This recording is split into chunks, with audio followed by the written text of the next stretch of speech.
जय बिहार सरसों तेल, सस्ता नहीं कुछ अच्छा खाइए। खबर वैशाली जिले के हाजीपुर से है, जहां हाजीपुर के सर्किट हाउस के पास स्वर्गीय रामविलास पासवान के बन रहे प्रतिमा का अनावरण होना है।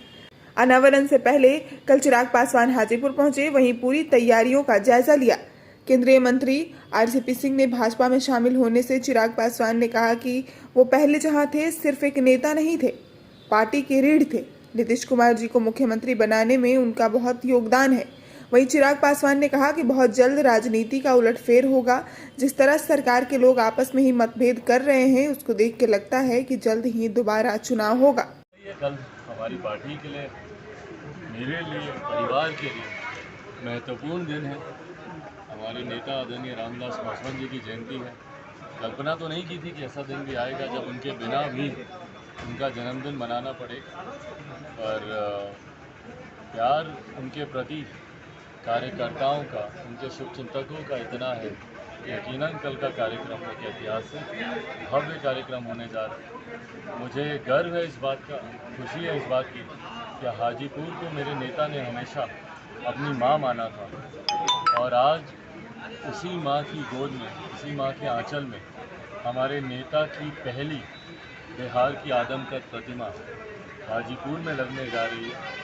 उनके जयंती दिवस पर ये प्रतिमा लगने जा रही है। तो हम लोगों ने ये संकल्प लिया था 14 अप्रैल को ही, डॉक्टर बाबा साहेब भीमराव अम्बेडकर जी के जयंती दिवस पर, कि आने वाले दिनों में बिहार के हर एक ज़िले में हमारे नेता की हम लोग प्रतिमा लगाएंगे। शुरुआत हाजीपुर से उनकी जयंती पर की है।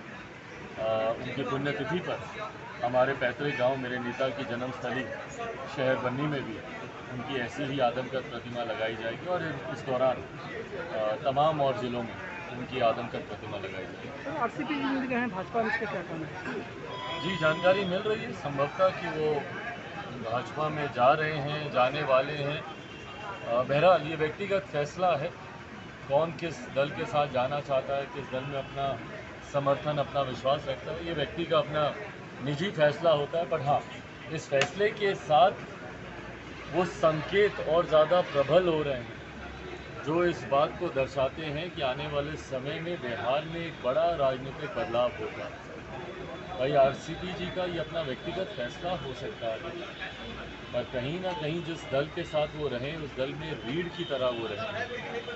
मौजूदा मुख्यमंत्री जी को मुख्यमंत्री बनाने में उनका बड़ा योगदान रहा। ऐसे में सिर्फ एक व्यक्ति उस दल से नहीं निकल रहा, एक बड़ा प्रभाव उस दल का निकल कर भारतीय जनता पार्टी में जाएगा या जा रहा है। मुझे इसकी अभी ठोस जानकारी मुझे नहीं मिली है। बहरहाल ये ज़रूर इस बात को दर्शाता है, जो बात हम लोग हमेशा बोलते आए हैं कि आने वाले समय में बिहार में मध्यावधि चुनाव हो। जिस तरीके से मौजूदा सरकार के ऊपर एक अविश्वास उत्पन्न होता जा रहा है घटक दलों का आपस में ही, और एक दूसरे को ही गिराने के प्रयास में दोनों घटक दल लगे हैं, तो यकीनन आने वाले समय में बिहार में मध्यावधि चुनाव होंगे, ये बात स्पष्ट है। मंत्री जी का एक निधन हो गया, इस पर क्या कहना है? देखिए, दुखद है। कल्पना नहीं की थी हम लोगों ने। मेरे लिए जितना बड़ा ये प्रदेश के लिए और राजनीतिक क्षेत्र के लिए उनका निधन, आदरणीय नरेंद्र बाबू जी का निधन, जिस तरीके से राजनीतिक क्षेत्र में एक बड़ी क्षति है, मेरे लिए व्यक्तिगत तौर पर भी ये उतनी ही बड़ी हानि है। मेरा उनसे सिर्फ राजनीतिक परिचय ही नहीं था, मेरा उनसे, वो मेरे क्षेत्र से आते हैं, सिर्फ वही परिचय नहीं, मेरा उनसे व्यक्तिगत एक गहरा संबंध लंबे समय से रहा। मेरी पार्टी के संस्थापक सदस्यों में से वो रहे। मेरे नेता आदरणीय रामविलास पासवान जी के साथी, सहयोगी, समकक्ष वो रहे, उनके मित्र वो रहे। एक परिवार के सदस्य के तौर पर मेरा उनसे परिचय रहा, मेरे अभिभावक तुल्य रहे। बचपन से मैंने उनको देखा, मेरे परिवार के सदस्यों के साथ मेरी पार्टी में एक अहम भूमिका निभाते हुए हमारी पार्टी के प्रदेश अध्यक्ष वो रहे थे।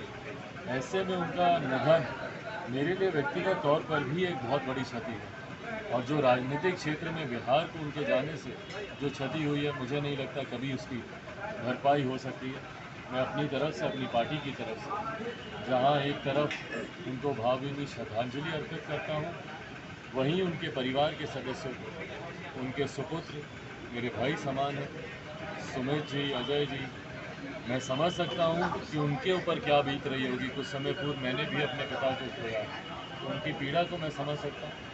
भगवान बस उनको इस दुख की घड़ी में हिम्मत दे, और बाकी मेरी तरफ से उनको श्रद्धांजलि जहाँ पर भी हो, भगवान उनकी आत्मा को शांति दे।